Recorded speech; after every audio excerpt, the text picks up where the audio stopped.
Hello गाईस, कसे आहात तुम्ही? आजची सुरुवात झाली सकाळ सकाळी उठण्यानं. पसारा तर पहा, आम्हाला जायचा होता गावी. तर मग मस्त बॅगा वगैरे पॅक करून आम्ही निघून गेलो गावी जायसाठी. पहा ना, माझी मम्मी गिमी मस्त जाता कोठी जाते म्हणता का हे.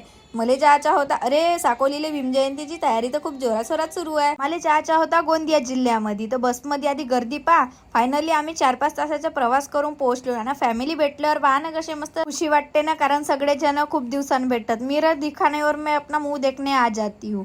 मग आम्हाला करायची होती, म्हणजे माझ्या आत्याला करायची होती शॉपिंग. अरे माझ्या भावाचा होता लग्न, हा सांगणार तर मी विसरूनच गेलो. हळदीचा कार्यक्रम मस्त रेडी गिडी झालं. मग झाली सुरुवात बांगड्या भराची.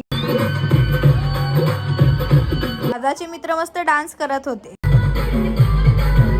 काही म्हणा, पण मला बाबाचा डान्स बहुत आवडला. मग झाला हळदीचा कार्यक्रम सुरू. लावासाठी बडी मम्मी, मम्मी, काकू लोक मस्त लाईनीनं उभे होते ना, खूप मजा करत होते. मस्त याने एन्जॉय केला. खूप दिवसातून भेटल्यावर अशीच मजा येते गाईज. मग मलाही हळद लावून टाकला बा ना, मी मस्त येल पाडत होतो इकडं. मग फोटोशूट वगैरे करायला आमची हे झाली ना. रातच्या 3 वाजतल्या यायच्या गोष्टी नव्हत्या सरत. पहिली भेटल्यावर अशीच मजा येते. मग सकाळी उठल्यावर आम्ही केला नाश्ता, कारण लग्न होता रात्रीच्या. सकाळी हळद लावायची होती, तर लवकर लवकर नाश्ता वगैरे करून आम्ही केला हळदीचा कार्यक्रम. हळदीच्या कार्यक्रमाला मला काय काय गोष्टी नवीन पाहायला भेटल्या. आमचे दुले राजा तर मस्त खुशच होते. बाकी भेटूया नेक्स्ट मिनी ब्लॉग मध्ये.